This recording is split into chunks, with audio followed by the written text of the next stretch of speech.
oh my god. I'm calling, baby, I'm selfish. Hey everyone, I'm Uwa and welcome to my channel.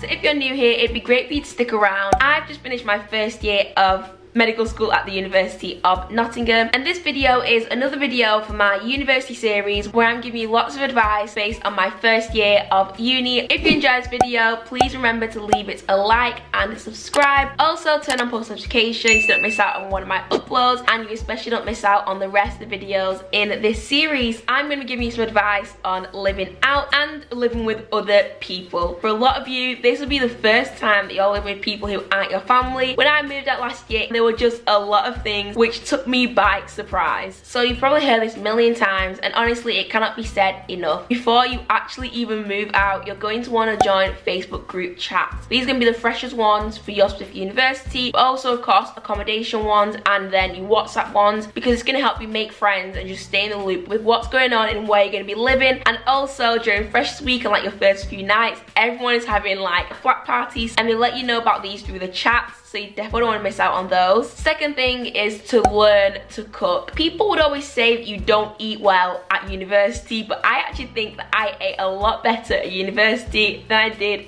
at home. So learning to cook is just an essential life skill. Also, you're gonna save a lot more money if you buy a pack of veg and you cook it down for the week and you meal prep than if you buy a Domino's or any takeaway every single night. Even if Uber Eats are offering you 50% off like twice a week, you're still gonna spend more money on takeaways than you are cooking. And a massive hack is meal prepping. It just takes off so much stress throughout the week, as you don't have to cook and wash up every single night. You do it once and you just heat the food up throughout the week. So my next bit of advice living out is to bring a speaker view to university. This is great for like when you're in the shower, and if you're like me and you love to sing, if you're just vibing in your room on your own, or if you're hosting pre's, afters, or just generally hosting in your flat. Having a speaker is great, and if it's your speaker, you get to control what's played. Also, bring earplugs. I didn't bring earplugs, but I wish I did.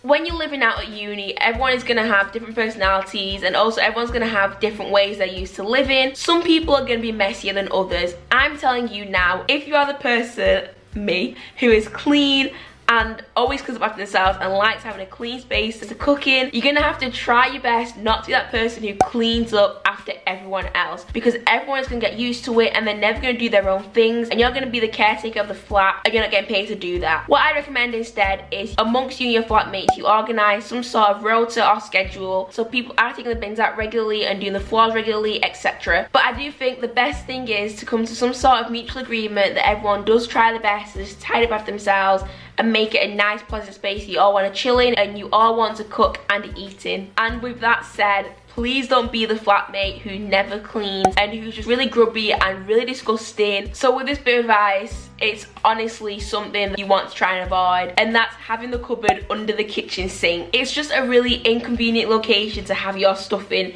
because if you want to like grab a plate or something and someone's at the sink, you're going to be the person who's always awkwardly asking someone else to move out your way. My next tip is to have a snack drawer in your room. Cupboard space at uni is very limited. In the kitchen, you really want to leave it for like your cutlery, your plates, your pots, your pans, etc. So having like a drawer, like a box full of like your favourite crisps and stuff is your next best thing, and also you're more in control of it if it's in your room. You've probably heard this one before, but this next tip is to avoid getting plain or white or any sort of generic cutlery and plates. You just want to know which plates are yours. If you're a girl and you're gonna get all pink, don't think you're unique. I thought I was, but pretty much every girl who's really girly will get all pink plates and cutlery. And then the last bit of advice I've got for you, I feel like everyone's gonna come at me for this, but it's to not leave your stuff by the sink to dry.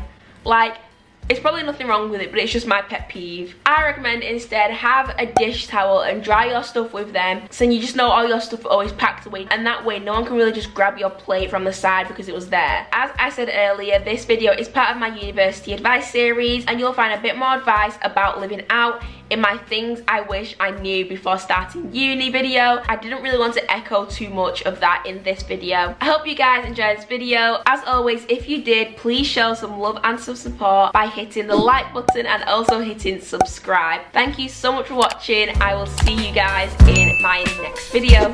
Bye. I told you to myself I can't help it. Yeah, maybe I'm selfish.